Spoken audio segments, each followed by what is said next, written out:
Good afternoon, Ram Ram, नमस्कार, जय हिंद। मैं संदीप सिवाज स्वागत करता हूं आप सभी बच्चों का आपके अपने यूट्यूब चैनल पर और साथ के साथ RWA परिवार में।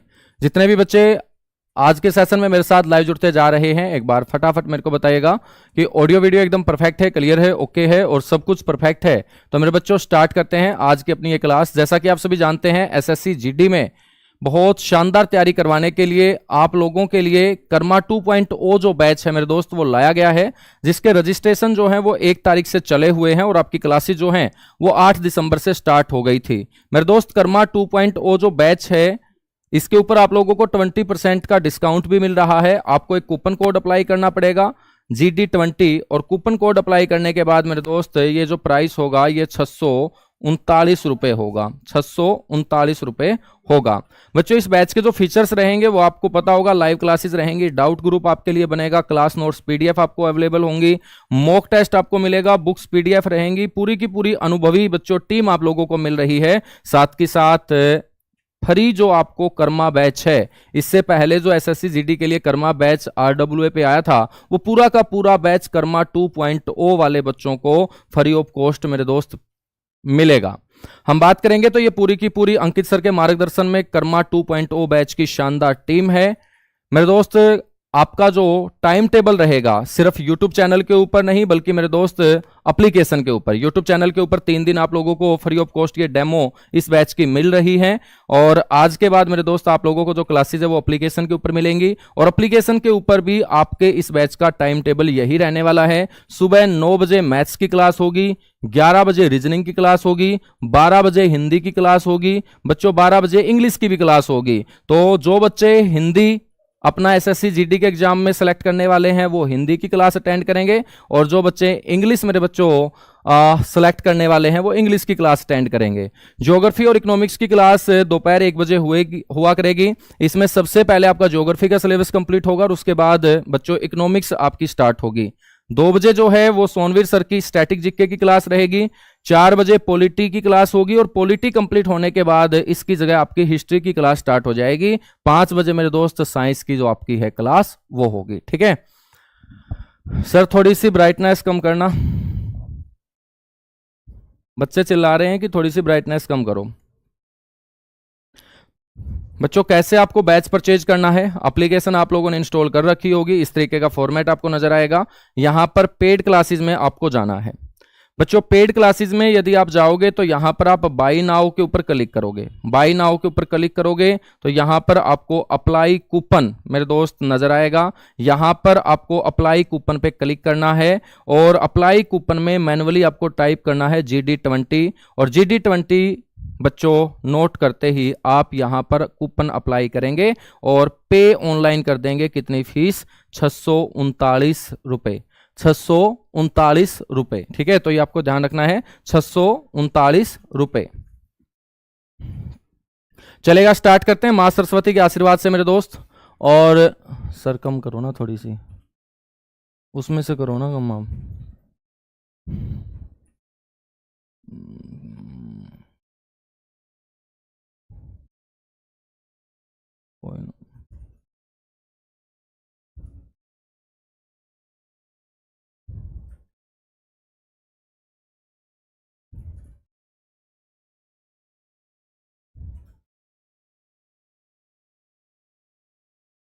ठीक है बच्चों, अब एकदम परफेक्ट है। जो आप लोग ब्राइटनेस का बोल रहे थे वो एकदम परफेक्ट है अब। ठीक है, हाँ। तो हम बात कर रहे थे अपने भारत की सीमा के बारे में। कल हमने बात की थी स्थलीय सीमा के बारे में और स्थलीय सीमा के साथ जुड़े हुए हैं हमारे 7 पड़ोसी देश, जिसमें बांग्लादेश है मेरे दोस्त और पाकिस्तान है, अफगानिस्तान है, चीन है, नेपाल है, भूटान है और म्यांमार है। बच्चों हम बात करेंगे तो ये बांग्लादेश सबसे लंबी सीमा बनाता है 4096.7 किलोमीटर की। सबसे छोटी सीमा अफगानिस्तान के साथ अपनी लगती है 106 किलोमीटर की। बच्चों टोटल जो है वो आपको पता होगा 15,106.7 किलोमीटर। हमने एक एक पड़ोसी को पढ़ना स्टार्ट किया था और कल हम पाकिस्तान तक मेरे दोस्त कवर कर चुके थे कि पाकिस्तान के साथ अपनी जो सीमा लगती है वो 3323 किलोमीटर लगती है। इसके साथ 3 राज्य और 2 केंद्र शासित प्रदेश सीमा बनाते हैं। मेरे दोस्त, पाकिस्तान के साथ हमारी जमीन भी लगती है और साथ की साथ जल भी लगता है। तो जल में दोनों के दोनों एक दूसरे से जो अलग होते हैं वो 24 डिग्री अक्षांश से अलग होते हैं, और स्थलीय जो भाग है वो दोनों के दोनों एक दूसरे से अलग होते हैं। कौन सी रेखा से? रेड क्लिफ रेखा से, रेड क्लिफ रेखा से। ठीक है, चलेगा, स्टार्ट करते हैं मेरे दोस्त। पाकिस्तान के आगे हम पढ़ना, पाकिस्तान के बाद आपको ध्यान रखना है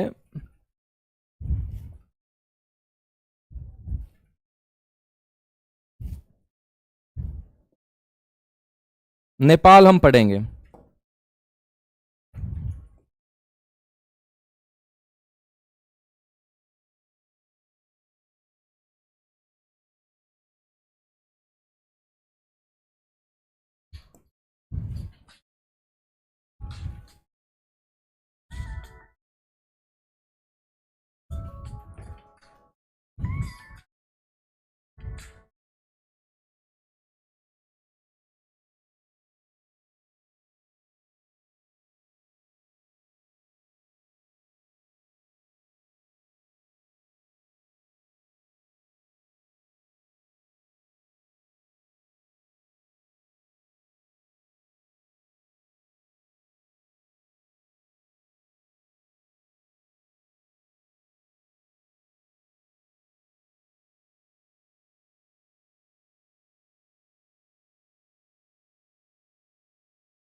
यार नहीं बाबा।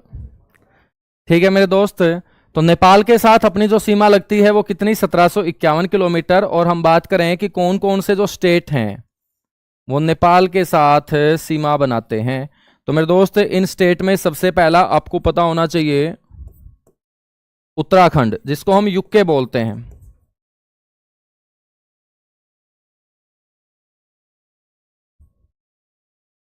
जिसको हम यूके बोलते हैं। उत्तराखंड के बाद मेरे दोस्त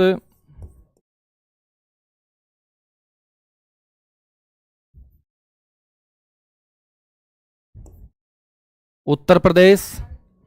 उत्तर प्रदेश के बाद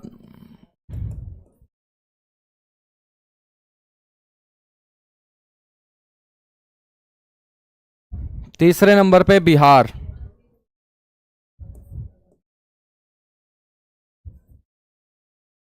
ठीक है, चौथे नंबर पे हम बात करेंगे,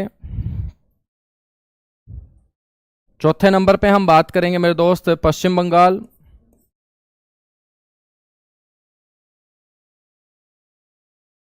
और पांचवें नंबर पे हम बात करेंगे सिक्किम।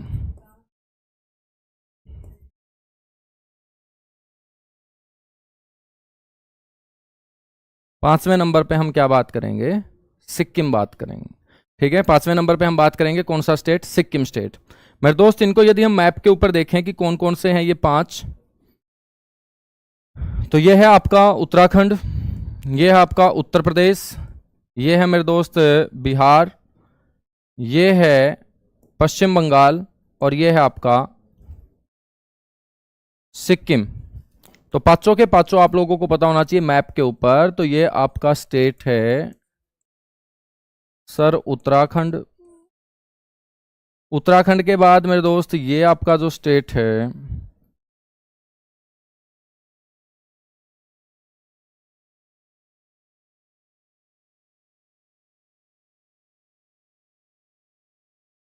उत्तर प्रदेश,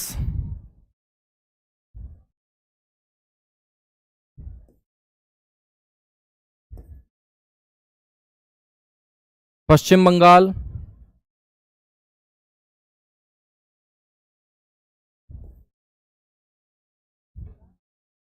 बिहार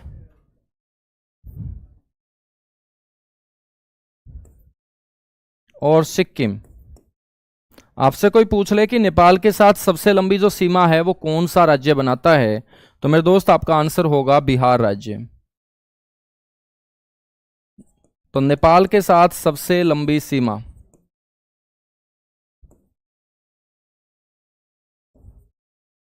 ठीक है, तो नेपाल के साथ सबसे लंबी सीमा कौन बनाता है? सर बिहार राज्य बनाता है। बच्चों नेपाल को हम पढ़ रहे हैं तो नेपाल की राजधानी के बारे में भी आपको पता होना चाहिए। यदि ये नेपाल है तो कई बार मेरे दोस्त अपने पड़ोसियों की राजधानी भी आपसे पूछ ली जाती है, और आपसे कोई पूछ ले कि नेपाल की जो कैपिटल है, राजधानी है, वो कौन सी,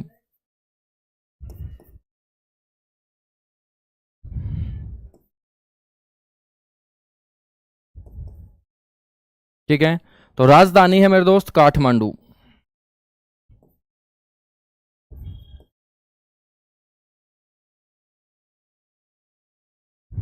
राजधानी के बाद हम बात करेंगे करेंसी की।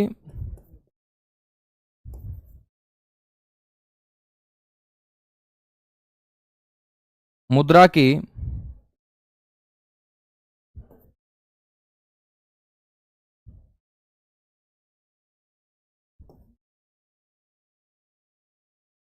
मुद्रा है नेपाली रुपया, ठीक है, तो याद रखिएगा करेंसी जो है मेरे दोस्त वो कौन सी है? नेपाली रुपया। इसके अलावा हम बात करेंगे यहां का जो नेशनल गेम है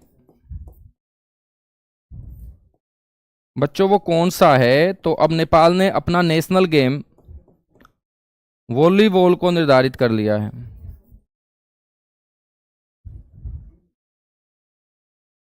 नेशनल जो गेम होगा मेरे दोस्त वो क्या होगा?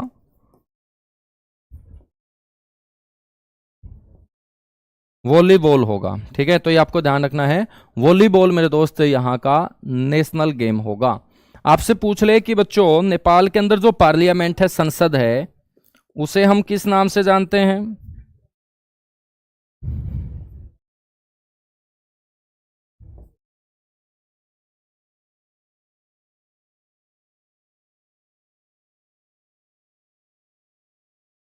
तो याद रखना है राष्ट्रीय पंचायत, ठीक है, तो मेरे दोस्त पार्लियामेंट को हम क्या बोलते हैं? राष्ट्रीय पंचायत बोलते हैं। तो ये नेपाल के बारे में आपको पता होना चाहिए। नेपाल के बाद हम बात करेंगे म्यांमार की।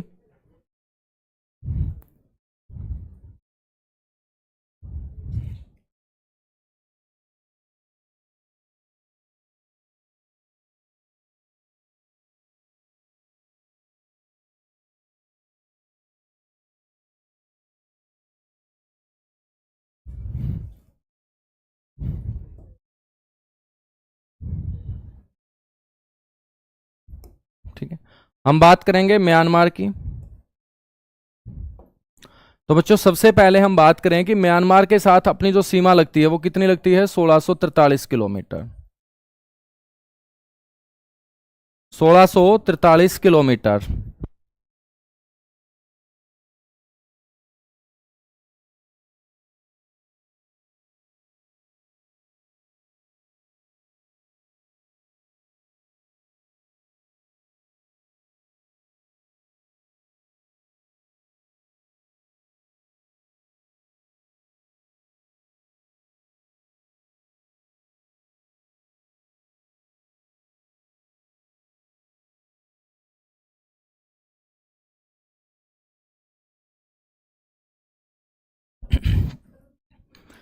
म्यांमार यानी कि बच्चों बर्मा 1643 किलोमीटर। हम बात करेंगे 1643 किलोमीटर की जो सीमा म्यांमार के साथ लगती है, तो म्यांमार जो हमारा पड़ोसी है,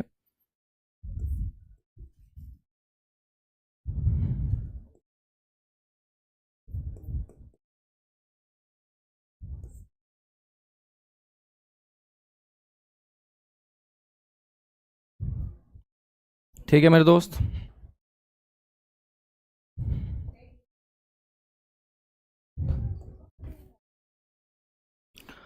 हम बात करेंगे यहां पर सबसे पहले जो बच्चों म्यांमार के साथ सीमा बनाएगा वो ये होगा अरुणाचल प्रदेश। अरुणाचल प्रदेश के बाद होगा नागालैंड, नागालैंड के बाद होगा मणिपुर, मणिपुर के बाद होगा मेरे दोस्त मिजोरम। कौन होगा? मिजोरम। तो ये चारों के चारों जो है ना, ये म्यांमार के साथ सीमा बनाते हैं।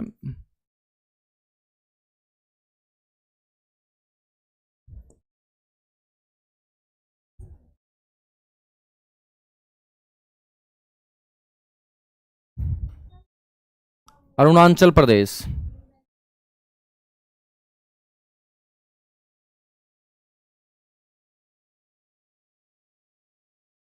यह है नागालैंड,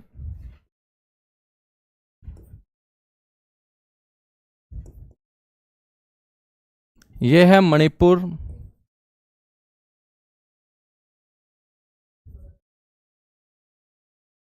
और यह है मिजोरम। ठीक है, तो मेरे दोस्त ये आपके चार राज्य म्यांमार के साथ सीमा बनाते हैं। आपसे कोई पूछ ले कि म्यांमार के साथ सबसे लंबी सीमा कौन सा राज्य बनाता है, तो म्यांमार के साथ सबसे लंबी सीमा बनाता है अरुणाचल प्रदेश।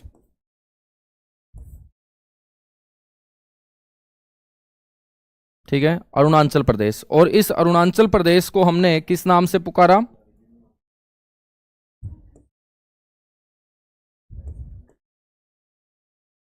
नेफा के नाम से बच्चों हमने पुकारा। आपको पता होना चाहिए कि भारत कब आजाद हुआ 15 अगस्त 1947 को। तो भारत की आजादी के बाद स्वतंत्र होने वाला देश,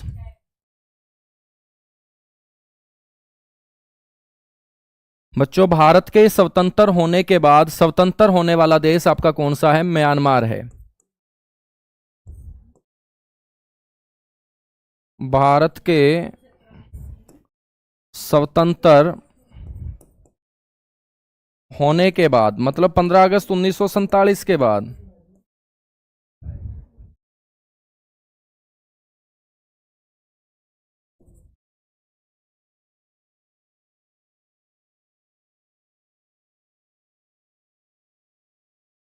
तो स्वतंत्र होने वाला देश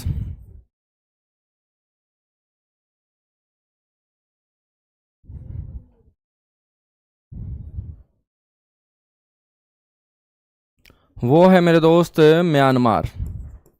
आपसे पूछ लेगा कि म्यांमार को जो स्वतंत्रता मिली थी वो कब मिली थी, तो सारे के सारे बच्चों को आंसर देना है 4 जनवरी 1948।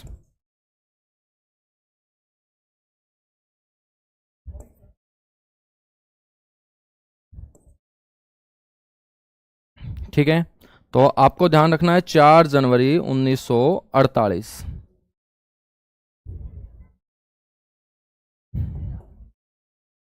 4 जनवरी 1948। ठीक है, 4 जनवरी 1948।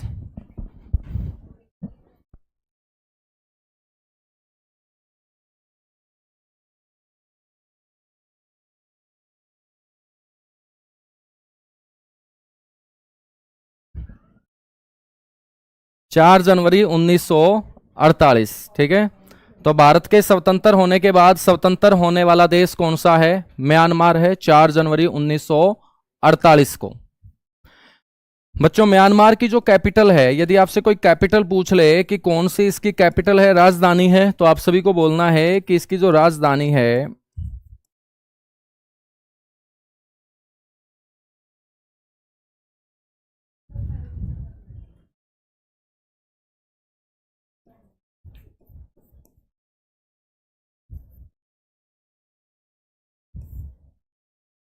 नेपाइताओ है। ठीक है, तो आपको ध्यान रखना है इसकी राजधानी कौन सी है बच्चों? नेपाइताओ है। राजधानी के बाद हम बात करेंगे करेंसी की।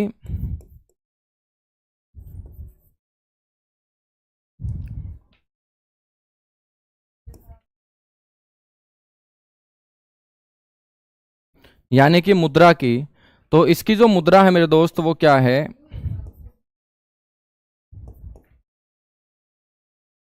कयात है। तो इसके मुद्रा का नाम क्या होगा? कयात होगा। बच्चों हम बात करेंगे इसकी जो संसद है, पार्लियामेंट है,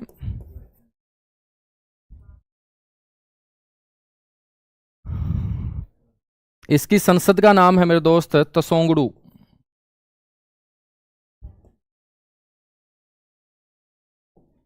संसद का नाम क्या होगा बच्चों? तसोंगडू, सॉरी, तसोंगडू ना बोलकर मेरे दोस्त इसकी संसद को हम बोलेंगे पयुत्सु हलूता। तसोंगडू जो है वो भूटान की हम संसद को बोलेंगे पयुत्सु हलूता। इंग्लिश में भी बच्चों ऐसे ही लिखेंगे पयुत्सु हलूता। संसद के बाद हम बात करेंगे खेल की।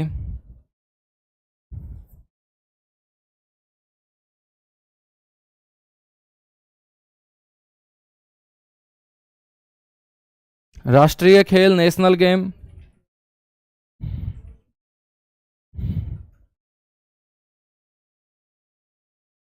ठीक है, वो है मेरे दोस्त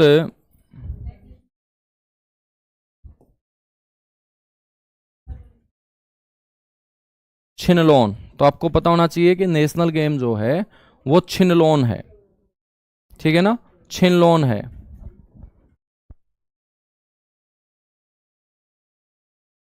राष्ट्रीय खेल कौन सा है बच्चों? छिनलोन है, ठीक है। तो ये आपको म्यांमार के बारे में पता होना चाहिए। अब देखिएगा भारत और म्यांमार जो है ना वो दोनों के दोनों एक दूसरे से अलग होंगे मेरे दोस्त। वो किससे अलग होंगे? यहां बॉर्डर के ऊपर कुछ पहाड़ियां हैं, यहां बॉर्डर के ऊपर मेरे दोस्त कुछ पहाड़ियां हैं, और इन पहाड़ियों को हम बोलते हैं ईस्टर्न हिल्स, यानी कि पूर्वांचल पहाड़ियां। भारत और म्यांमार के बॉर्डर के ऊपर कुछ पहाड़ियां हैं,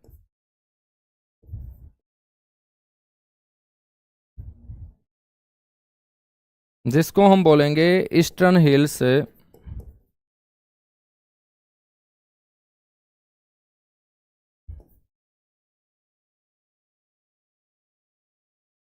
जिसको हम बोलेंगे पूर्वांचल पहाड़ियां। क्या बोलेंगे? पूर्वांचल पहाड़ियां बोलेंगे, ईस्टर्न हिल्स बोलेंगे, ठीक है मेरे दोस्त। ये पूर्वांचल की पहाड़ियां ही भारत और म्यांमार दोनों को एक दूसरे से क्या करती हैं? अलग करती हैं। भारत व म्यांमार दोनों के दोनों एक दूसरे से जो अलग होंगे वो किससे अलग होंगे? पूर्वांचल पहाड़ियों से।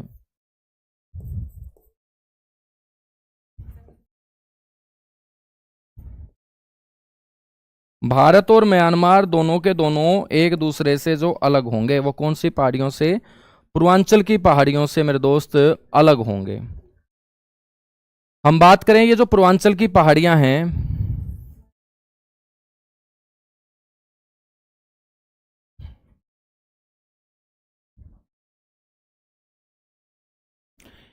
इन पूर्वांचल की पहाड़ियों में आपको ध्यान रखना है, एक तो मेरे दोस्त पटकाई बूम पहाड़ी आपको जरूर याद रखनी चाहिए। पटकाई बूम नाम की पहाड़ी अरुणाचल प्रदेश के अंदर है। पटकाई बूम नाम की जो हिल्स हैं वो कहां है? अरुणाचल में, ठीक है। दूसरे नंबर पे हम बात करेंगे पटकाई बूम के बाद नागा हिल्स,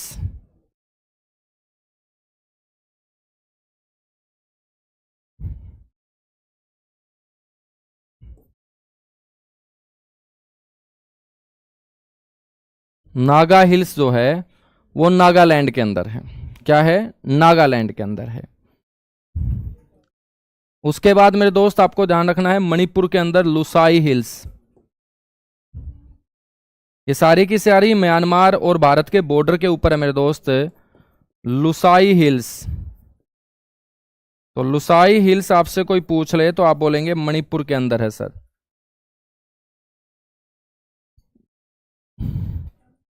और एक मेरे दोस्त मणि hills,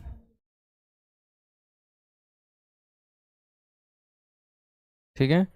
Mizo hills, Lushai hills, ये मणि हिल्स, सारी की सारी आपकी ध्यान रखना, ठीक है बिल्कुल। म्यांमार और यहां एक पर्वत भी है जो हिमालय का भाग है, उसको हम अराकन योमा पर्वत बोलते हैं।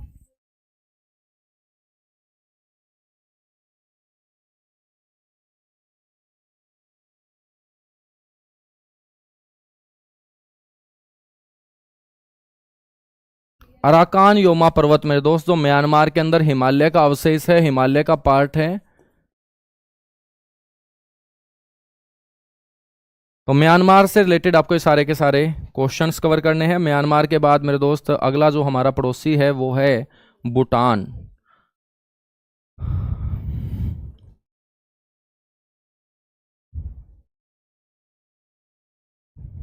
नेक्स्ट है बच्चों भूटान।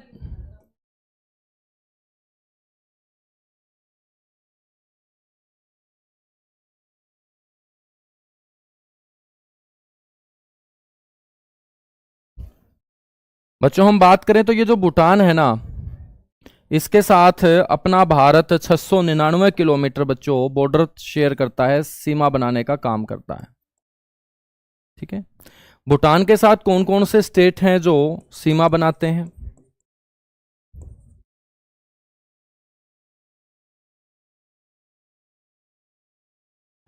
तो मेरे दोस्त भूटान में सबसे पहले आपको ध्यान रखना है, एक तो सिक्किम,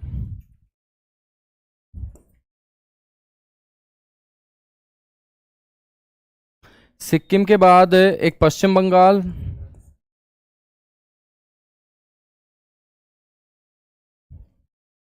एक हम बात करेंगे आसाम,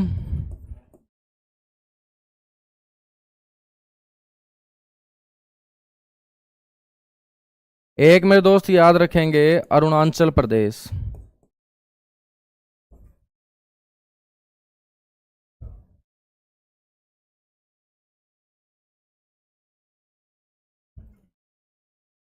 ठीक है ना, तो आसाम और अरुणाचल प्रदेश। मेरे दोस्त आपसे पूछ ले कि सबसे लंबी जो सीमा बनाता है भूटान के साथ वो कौन सा राज्य बनाता है, तो आप बोलेंगे आसाम।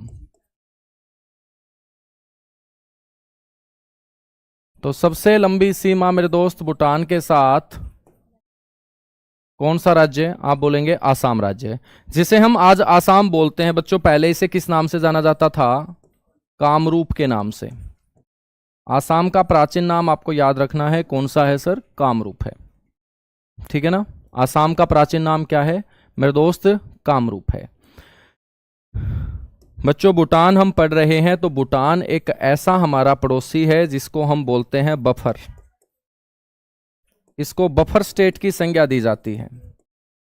बफर का मतलब होता है कमजोर, एक ऐसा कमजोर मेरे दोस्त जो दो ताकतवर लोगों के बीच फंस जाए, जो किसी में से एक का भी पक्ष लेने के काबिल ना हो, ऐसे कमजोर व्यक्ति को हम बफर बोलते हैं। बफर का मतलब समझ रहे हो? बफर का मतलब समझ रहे हो आप लोग? बफर का मतलब होता है एक ऐसा कमजोर व्यक्ति जो दो ताकतवर लोगों के बीच फंस जाए। तो ये भूटान जो है मेरे दोस्त एक ऐसा कमजोर देश है जो दो ताकतवर देशों के बीच फंसा हुआ है। इसकी जमीन के ऊपर बच्चों दो ताकतवर देश आपस में लड़ते रहते हैं, लेकिन ये भूटान किसी को भी मेरे दोस्त कुछ नहीं कह सकता क्योंकि ये कमजोर है। एक तो मेरे दोस्त इसकी जमीन के ऊपर लड़ता है चीन, और दूसरा मेरे दोस्त चीन को हम रोकते हैं भारत।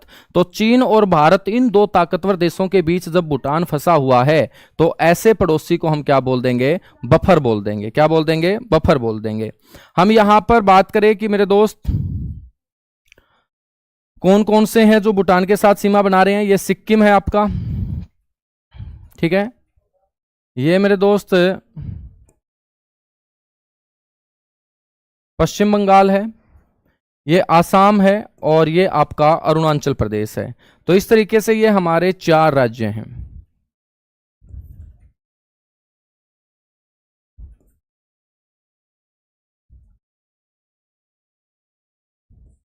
जिसमें ये सिक्किम होगा,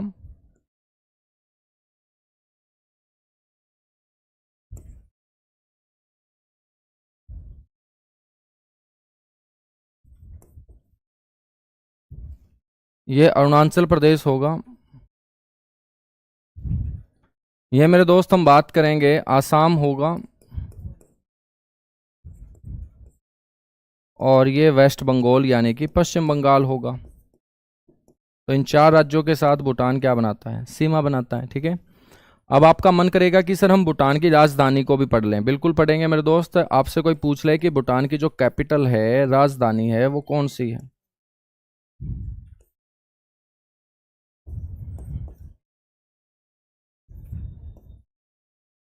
थिम्फू।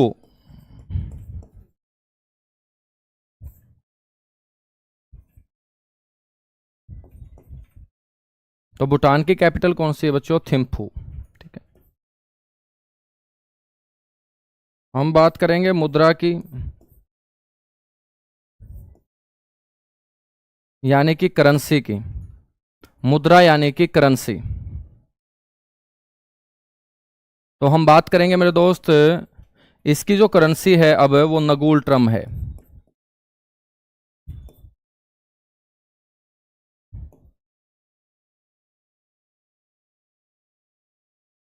यदि आपसे कोई पूछ ले कि इसकी पार्लियामेंट कौन सी है, संसद कौन सी है मेरे दोस्त, तो संसद का नाम है तसोंगडू।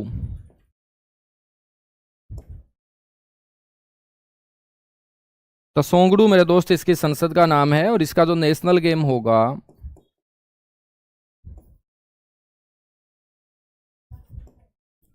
राष्ट्रीय खेल होगा मेरे भाई, वो आर्चेरी होगा।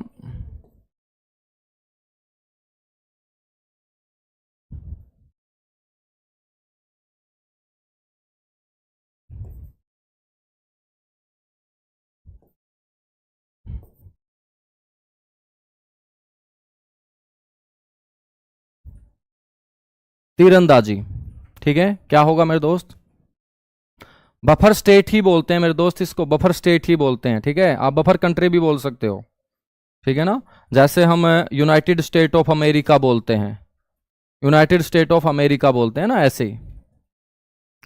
सर नोट्स बनाने हैं, बिल्कुल बनाने हैं मेरे दोस्त, इसी तरीके से बनाने हैं जैसे मैं बना रहा हूं। ठीक है, आपके पास मैप होना चाहिए, उस मैप के ऊपर बच्चों इस तरीके से आप लोगों को सारे के सारे राज्य जो हैं वो अच्छे तरीके से ध्यान में रख के अपने नोट्स के ऊपर चिपकाने हैं। तो जहां पर भी मैं मैप आपको दिखा रहा हूं, मैप के ऊपर बच्चों जिन जिन राज्यों को दिखा रहा हूं, आपको भी अपने नोट्स के ऊपर इसी तरीके से,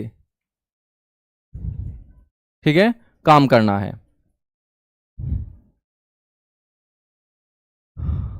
चलेगा, हम बात करेंगे बच्चों भूटान के बाद हमारा जो सातवां पड़ोसी है, अंतिम पड़ोसी, वो कौन सा होगा? अफगानिस्तान होगा।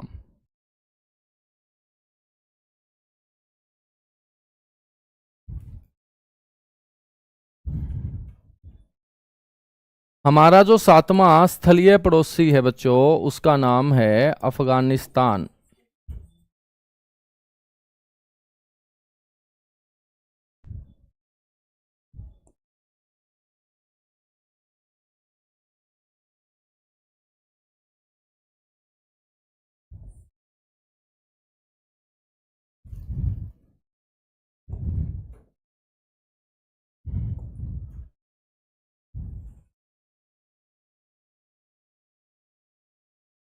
अफगानिस्तान। ठीक है बच्चों, अफगानिस्तान के साथ हम कहां से टच होते हैं?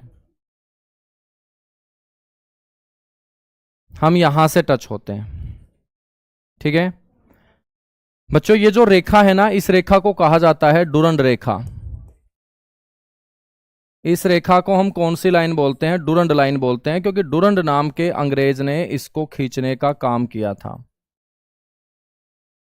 और ये जो रेखा खींची गई थी मेरे दोस्त, ये खींची गई थी 1896 के अंदर।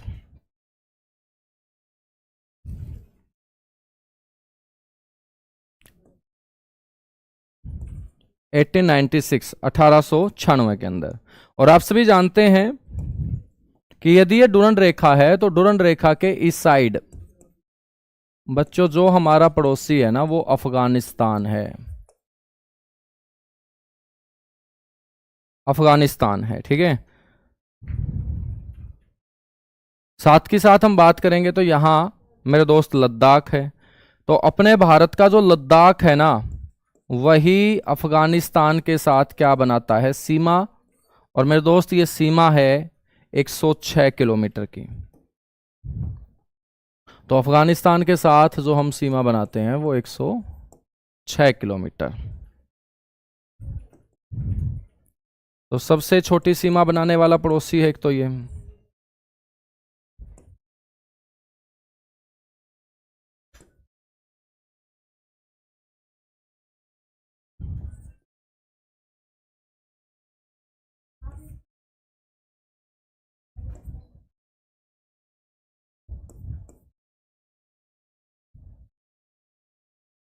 सबसे छोटी सीमा बनाने वाला ये क्या है आपका? पड़ोसी है। ठीक है, अफगानिस्तान। बच्चों हम बात करेंगे अफगानिस्तान की।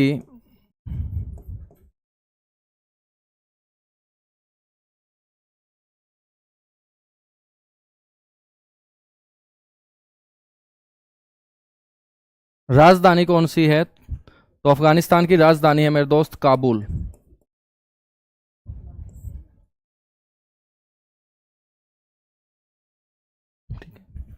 राजधानी के बाद आपको ध्यान रखना है करेंसी।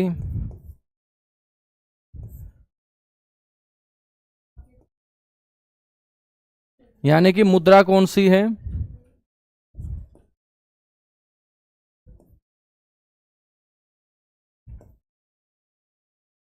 तो आप बोलेंगे अफगानी।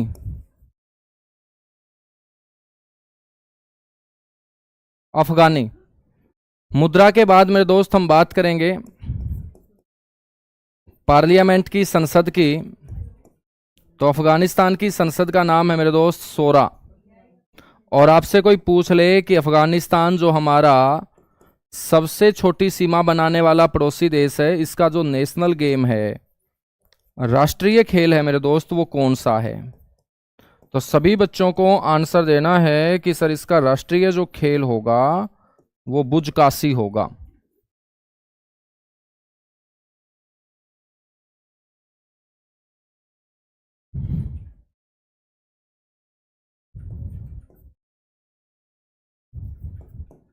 बुजकासी होगा। क्या होगा मेरे दोस्त? बुजकासी होगा। ठीक है ना।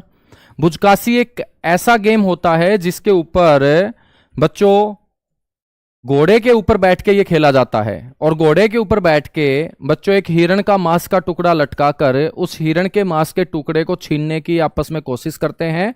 और जो भी हिरण के मांस का टुकड़ा छीन लेगा बच्चों, वही खिलाड़ी कौन से खेल का विजेता कहलाएगा? बुजकासी खेल का वो विजेता कहलाएगा। तो बुजकासी अपने आप में एक अजीबोगरीब बच्चों गेम है जिसके अंदर हिरण के मांस के टुकड़े को लेकर आपस में लड़ाई होती है और घोड़े के ऊपर बैठकर यह खेला जाता है। उन्हीं घोड़ों में से घोड़े के ऊपर हिरण का मांस बच्चों लटकाया जाता है। ठीक है ना। और इसको हम बोलते हैं बुजकासी। क्या बोलते हैं? बुजकासी। ठीक है ना।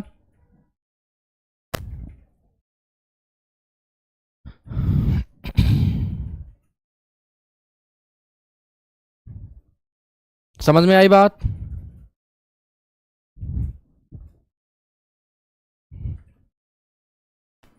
चलेगा बच्चों, आगे बढ़ेंगे फिर। तो हमने ये सारे के सारे पड़ोसी हमने पढ़ लिए, सातों के सातों हमने पड़ोसी पढ़ लिए। अब हम बात करेंगे यहां कोस्टल बॉर्डर की, तटीय सीमा की। आप सभी को पता होगा कि कोस्टल बॉर्डर का मतलब क्या है। जल के साथ लगता बॉर्डर हमारा क्या कहलाएगा मेरे दोस्त? कोस्टल बॉर्डर कहलाएगा। और आप सभी को यह भी पता होगा कि भारत के राइट हैंड साइड में जल है और लेफ्ट हैंड साइड में जल है। ठीक है, यहां पर मेरे दोस्त आपको जल नजर आएगा।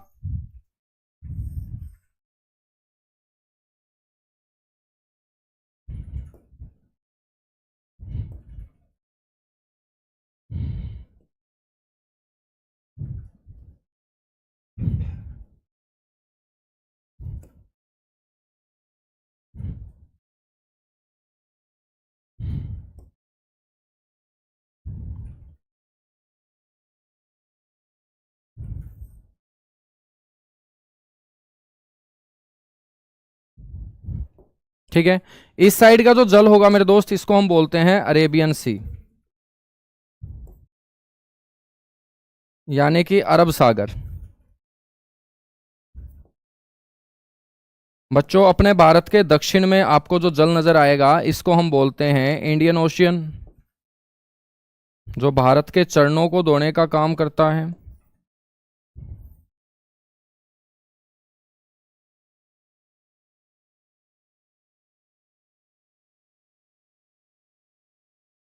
इसको हम बोलते हैं हिंद महासागर।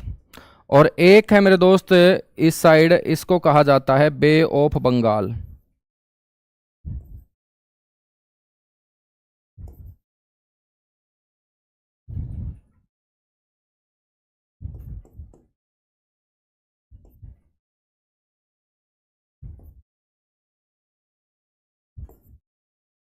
इसको हम बोलेंगे बंगाल की खाड़ी। क्या बोलेंगे? बंगाल की खाड़ी। ठीक है मेरे दोस्त, अरब सागर और बंगाल की खाड़ी के साथ लगता हमारा जो क्षेत्र होगा उसी को हम कोस्टल बॉर्डर बोलेंगे। आपसे कोई पूछ ले कि कौन कौन से राज्य हैं भारत के जो तटीय सीमा के साथ जुड़े हुए हैं, तो मेरे दोस्त एक तो गुजरात, दूसरे नंबर पे महाराष्ट्र, तीसरे नंबर पे बच्चों ये छोटा सा हमारा गोवा, गोवा के बाद कर्नाटक, कर्नाटक के बाद केरल।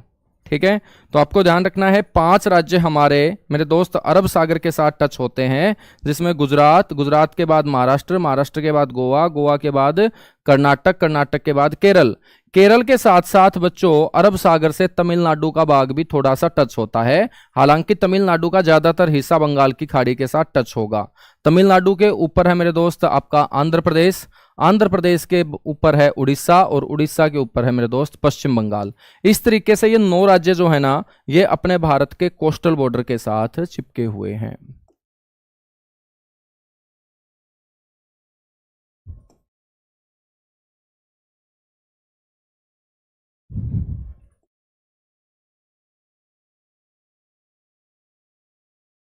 कोस्टल बॉर्डर यानी कि तटीय सीमा। ठीक है, आपसे कोई पूछ ले कि कोस्टल बॉर्डर कितना है, तो मेरे दोस्त पुराने आंकड़े के आधार पे तो हम पढ़ते हैं 7516.6 किलोमीटर।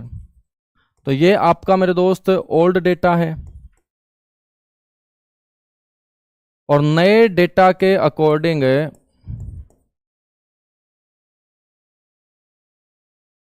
11,098.81 किलोमीटर।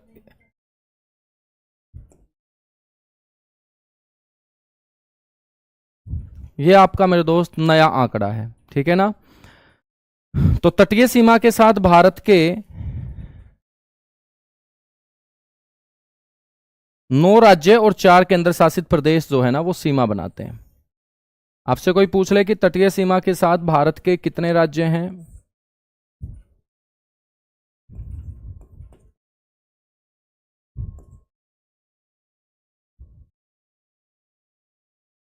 9, और केंद्र शासित प्रदेश यूनियन टेरिटरी मेरे दोस्त, तो आपको बोलना है 4। तो 4 केंद्र शासित प्रदेश और 9 राज्य अपने भारत के कोस्टल बॉर्डर के साथ चिपके हुए हैं। इन 9 राज्यों में मेरे दोस्त सबसे पहले याद रखेंगे आप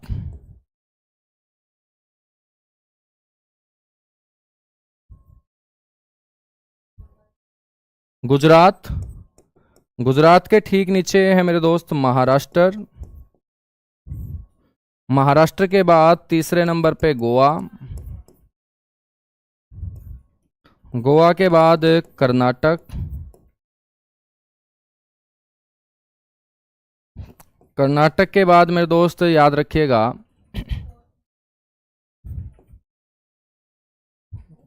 केरल, केरल के बाद मेरे दोस्त तमिलनाडु,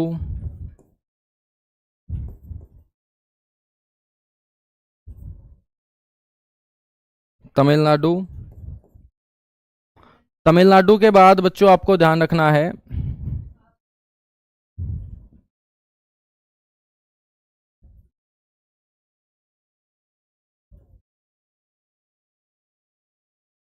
आंध्र प्रदेश, आंध्र प्रदेश के ठीक ऊपर मेरे दोस्त उड़ीसा, उड़ीसा के बाद पश्चिम बंगाल।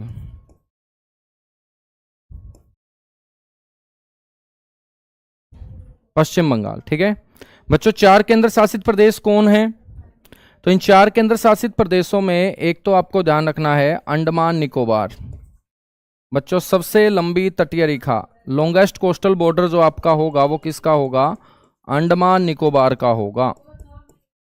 अंडमान निकोबार के बाद मेरे दोस्त दूसरे नंबर पे हम बात करेंगे लक्षद्वीप की, लक्षद्वीप के बाद मेरे दोस्त तीसरे नंबर पे पांडिचेरी, जिसको हम पुद्दुचेरी बोलते हैं, पांडिचेरी या पुद्दुचेरी। और चौथे नंबर पे मेरे दोस्त होगा आपका दमन और दीव, दमन और दीव, ठीक है, तो दमन और दीव, ठीक है बच्चों। हम बात करेंगे तो इसमें लॉन्गेस्ट कोस्टल जो स्टेट होगा आपका वो गुजरात होगा, तो हम बोलेंगे लॉन्गेस्ट कोस्ट लाइन स्टेट, यानी कि सबसे लंबी तटीय रेखा,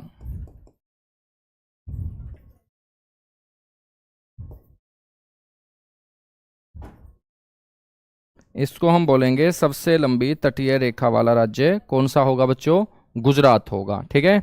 और बात करें बच्चों सबसे छोटी तटीय रेखा,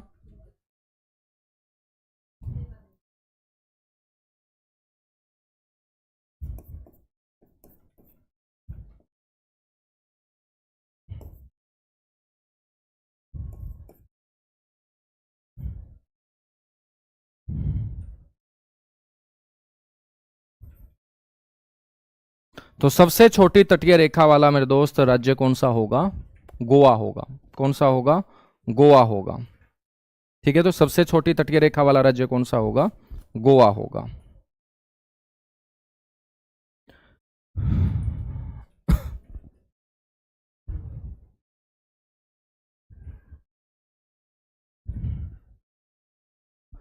बच्चों हम बात करेंगे अंडमान निकोबार की, तो अंडमान निकोबार जो है ये आपका सबसे लंबी तटीय रेखा वाला केंद्र शासित प्रदेश होगा,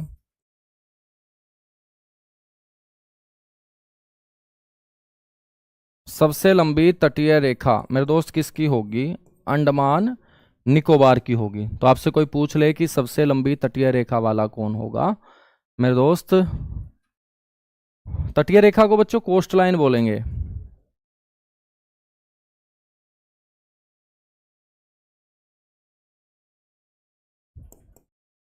इसको हम क्या बोलेंगे, कोस्ट लाइन बोलेंगे, ठीक है ना। तो स्मॉलेस्ट कोस्ट लाइन स्टेट आपका हो जाएगा Goa, longest coast line state हो जाएगा Gujarat, second longest coast line होगा बच्चों वर्तमान में यदि नए आंकड़े के आधार पर चर्चा करें तो तमिलनाडु, पुराने आंकड़े के आधार पर हम बात करें तो आंध्र प्रदेश, ठीक है। तो मेरे दोस्त आज के लिए इतना सा ही, ये आप लोगों को ध्यान रखना है। और हम तीसरे प्रकार की जो हमारी सीमा होगी जलीय सीमा, जिसको हम एक्वेटिक बॉर्डर बोलेंगे, उसको हम कल की क्लास में कवर करेंगे। और डेली आप लोगों को बच्चों ज्योग्राफी जो है वो इसी समय पे क्लासेस मिलेंगी। और जो आपका वेटेज है 4 से 5 क्वेश्चन का ज्योग्राफी का एसएससी जीडी के अंदर, तो वो 4 से 5 क्वेश्चन मेरे बच्चों ठीक कराने के लिए पूरा एफर्ट जो है मैं लगाने का काम करूंगा। और साथ के साथ आपको मेरे दोस्त लास्ट की 5 मिनट में रिवीजन भी मैं करवाया करूंगा, ठीक है। तो मैं आपकी रिवीजन भी करवाया करूंगा जितना हम डेली क्लास में कवर करेंगे लास्ट में, कि आपके एग्जाम में किस तरीके के वो क्वेश्चन पूछे जाएंगे बच्चों, उसी लैंग्वेज से मैं आपके लिए डेली का जो अपना पैटर्न होगा उस आधार पे जितने ही हम कंटेंट को कवर करेंगे उस आधार पे डेली हम प्रैक्टिस भी किया करेंगे, कि आपको एक आइडिया लग पाए, एक अनुमान लग पाए कि एसएससी जीडी के अंदर आज से पहले इस टॉपिक से किस प्रकार के क्वेश्चन पूछे गए थे और आगे किस तरीके के क्वेश्चन पूछे जा सकते हैं, ठीक है। चलेगा बच्चों, thank you, bye bye, love you आप सभी को।